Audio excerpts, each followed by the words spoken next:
আসসালামু আলাইকুম। সহজ সুযোগ মানে ফাইনালে যাওয়ার সহজ সুযোগ কাজে লাগাতে পারবে কি রংপুর রাইডার্স? এর চেয়ে সহজ সুযোগ হয়তো রংপুর রাইডার্স আর পাবে না। এই গ্লোবাল সুপার লিগে অংশগ্রহণ করার পর থেকে ফার্স্টের ২টা ম্যাচে হেরেছে। সেই ২টা ম্যাচেও কিন্তু জয়ের একদম কাছাকাছি ছিল রংপুর রাইডার্স। সেখানে তাদের ব্যর্থতা তারা নিজে ডেকে এনেছে। ব্যাটিং ব্যর্থতার কারণে মূলত তারা ফার্স্ট ২ ম্যাচ হেরেছে এবং থার্ড ম্যাচেও তারা শক্তিশালী গায়ানা অ্যামাজনকে হারালেও সেখানেও থেকে গিয়েছে ব্যাটিং ব্যর্থতা।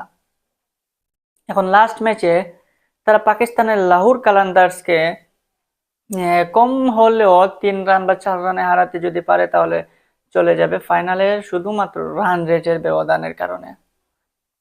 তো এই হিসাবে রংপুর রাইডার্স এই সহজ সুযোগটা কতটা কাজে লাগাতে পারবে? যে অবস্থা দেখতেছি তাদের ব্যাটিং লাইন আপের, সেই অবস্থা থেকে যদি তারা বেটার কোনো পারফরমেন্স না করে ব্যাটিং লাইনের যে অবস্থা সেই অবস্থা যদি কাটাতে না পারে তাহলে কিন্তু ফাইনালে যাওয়া সহজ হবে না। আর পাকিস্তানের লাহোর কালান্দার্স কিন্তু ছোটখাটো দল না এবং সেটা দুর্বল কোনো দল না। সেখানে তার সাথে খেলতে গেলে একদম 100% দিয়ে খেলতে হবে রংপুর রাইডার্সকে। রংপুর রাইডার্সের বোলিং লাইন এই মুহূর্তে দুর্দান্ত।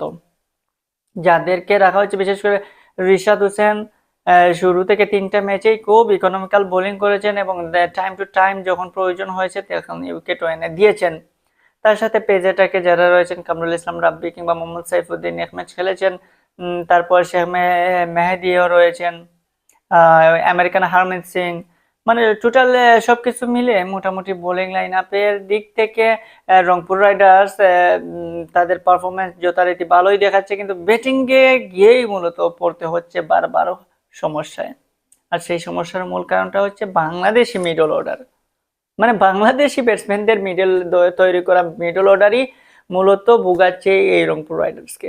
আপনি দেখবেন মিডল অর্ডারে কারা খেলতেছেন, জাতীয় দলের ফিনিশার নুরুল হাসান সুহান, জাতীয় দলের ফিনিশার আফিফ হোসেন, শেখ মেহেদি, রিশাদ, সাইফুদ্দিন। তো এদের এদের চেয়ে বেটার বাংলাদেশে আর কারা রয়েছে ফিনিশিং এ? মাহমুদুল্লাহ রিয়াদ, শামীম পাটোয়ারি, ওরা।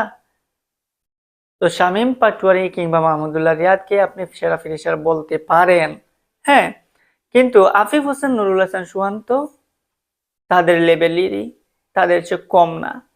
যে শামীম হোসেন পাটোয়ারি দীর্ঘদিন রংপুর রাইডার্সে খেলেছেন, সেই শামীম হোসেন পাটোয়ারিকে রংপুর রাইডার্স কর্তৃপক্ষ এবার বাদ দিয়েছে।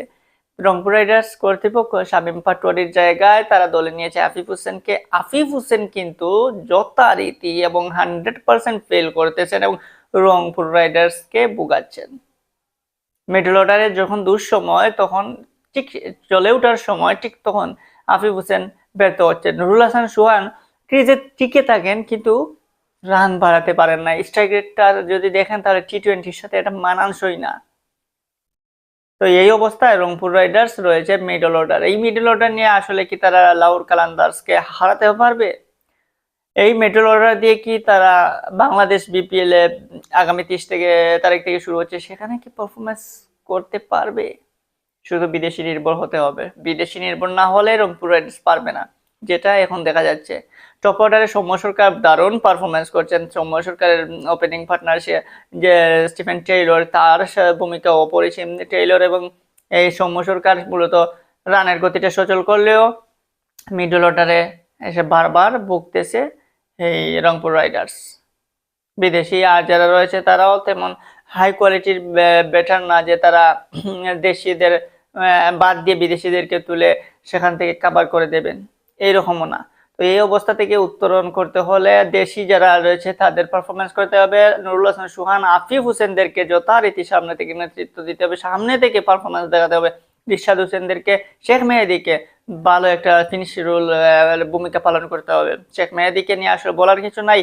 তিনি যদি ব্যাটিং পারফরমেন্স এভাবে করেন তাহলে জাতীয় দলের আশা ছেড়ে দিতে হবে। ব্যাটিং পারফরমেন্স এই মুহূর্তে খুব ইম্পর্টেন্ট লোয়ার অর্ডারের জন্য, আর সেটা যদি বারবার ব্যর্থ হচ্ছেন শেখ মেহেদী।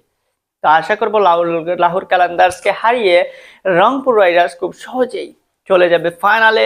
তবে সেটা যদি করতে হয় তাহলে তাদেরকে আরো শক্তিশালীভাবে মিডল অর্ডারকে শক্ত করে নেক্সট ম্যাচে লাহোর কালান্দার্সের মুখোমুখি হতে হবে।